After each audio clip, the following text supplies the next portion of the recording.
اعتکاف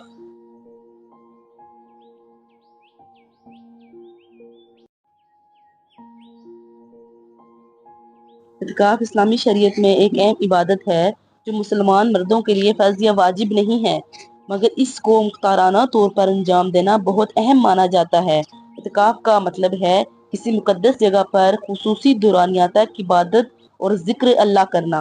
اعتکاف کیا جاتا ہے عام طور پر رمضان المبارک کے دوران، لیکن کبھی بھی دوسرے ماہوں میں بھی کیا جا سکتا ہے، جبکہ دوسرے دنوں میں زیادہ تر اس کو قیام اللیل کہا جاتا ہے۔ اس کی مدت مختلف ہو سکتی ہے، مگر عموماً 10 راتیں ہوتی ہیں۔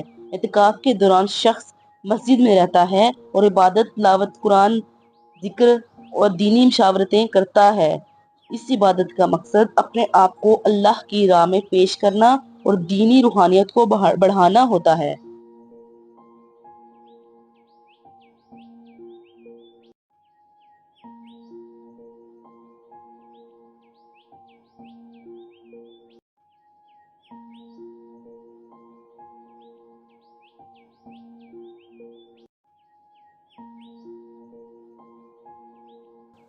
مردوں کے اعتکاف کا طریقہ۔ اعتکاف کا طریقہ مردوں کے لیے درج ذیل ہوتا ہے۔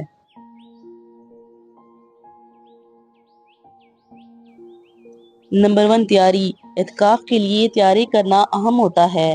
شرعی اور علمی تعلیمات کو سمجھنے کے لیے درس قرآن اور حدیث کا مطالعہ کریں۔ نمبر 2، مسجد کا انتخاب۔ اعتکاف کے لیے ایک خاص مسجد منتخب کریں جو اعتکاف کی اجازت دیتی ہو۔ نمبر 3، نیت۔ اعتکاف کرنے کی نیت کریں اور دل سے اس عبادت کو انجام دینے کا عہد کریں۔ نمبر 4، وقت کا تعین۔ اعتکاف کا مقرر وقت مقرر کریں، مثلاً 3، 7 یا بیشتر روزے۔ نمبر 5، مسجد میں داخلہ۔ اعتکاف کے لیے مسجد میں داخل ہوں، اپنے ذاتی سامان کو ساتھ لیں۔ نمبر 6، اعتکاف کا آغاز۔ اعتکاف کا آغاز کرنے کے لیے واجبات اور سنتیں ادا کریں، جیسے کہ تہجد، تلاوت قرآن، ذکر و اذکار، نمازیں اور دعا۔ نمبر 7، مسجد سے باہر نہ نکلیں۔ اعتکاف کے دوران مسجد سے باہر نکلنا مختلف مذاہب کی شرعی حکمت کے مطابق ممنوع ہوتا ہے۔ نمبر 8، اختتام۔ اعتکاف کے مخصوص دنوں کے بعد اعتکاف کو مکمل کریں۔ اختتامی دعا اور دینی فعالیتوں کے بعد مسجد سے باہر نکلیں۔ یہ تھا اعتکاف کا مردوں کے لیے کامل طریقہ۔ اسے علماء کی رہنمائی اور شرعی تعلیمات کے مطابق انجام دیں۔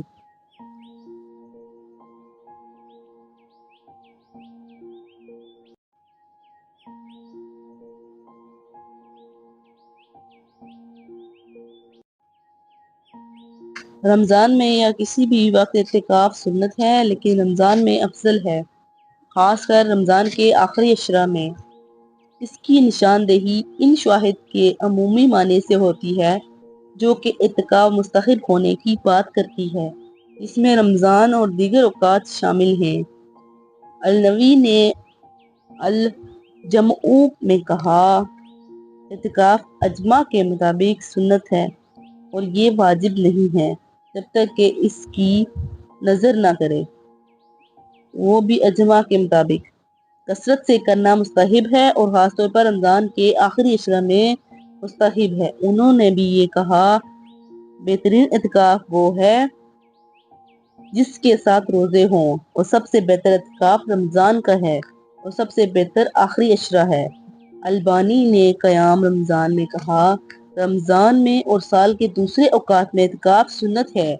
اس کی بنیاد وہ آیت ہے جس میں اللہ تعالیٰ فرماتا ہے، جب تم اعتکاف میں ہو، یعنی دنیاوی کاموں کو چھوڑ کر نماز اور دعا کے لیے مسجد میں مقیم ہو۔ البقرہ۔ اور ایسی صحیح احادیث ہیں جن میں رسول اللہ صلی اللہ علیہ وسلم کے اعتکاف کو بیان کیا گیا ہے، اور بہت سی روایات بھی ہیں جو سلف کے اعتکاف کو بیان کرتی ہیں۔ اس سے ثابت ہے کہ رسول اللہ صلی اللہ علیہ وآلہ وسلم نے شوال کے 10 دنوں میں بھی اعتکاف کیا، اس پر اتفاق کیا ہے۔ عمر رضی اللہ عنہ نے رسول اللہ صلی اللہ علیہ وآلہ وسلم سے کہا، میں نے جاہلیت میں مسجد الحرام میں ایک رات کا اعتکاف کرنے کی نظر مانی۔ آپ صلی اللہ علیہ وسلم نے فرمایا اپنی نظر پوری کرو۔ چنانچہ آپ صلی اللہ علیہ وآلہ وسلم نے ایک رات اعتکاف پر اتفاق کیا۔ رمضان المبارک میں اس کی زیادہ تر تاکید ابو ہریرہ رضی اللہ عنہ کی حدیث کی وجہ سے ہے۔ رسول اللہ صلی اللہ علیہ وآلہ وسلم ہر رمضان میں 10 دن کا اعتکاف کرتے تھے اور جس سال آپ صلی اللہ علیہ وسلم کی وفات ہوئی اس سال 20 دن کا اعتکاف کیا۔ اسے بخاری نے روایت کیا ہے۔ سب سے افضل اعتکاف رمضان کے آخر میں ہے کیونکہ رسول اللہ صلی اللہ علیہ وآلہ وسلم رمضان کے آخری عشرہ کا اعتکاف کرتے تھے یہاں تک کہ آپ صلی اللہ علیہ وآلہ وسلم کی وفات ہو گئی۔ شیخ ابن باز مجمع الفتاوی کہتے ہیں بلا شبہ مسجد میں اعتکاف ایک عبادت ہے اور رمضان میں اس کا مشاہدہ دوسرے دنوں سے افضل ہے۔ یہ رمضان اور دوسرے اوقات میں مشروع ہے۔ مزید کے لیے ملاحظہ فرمائیں فقہ اعتکاف از ڈاکٹر خالد المشائقی۔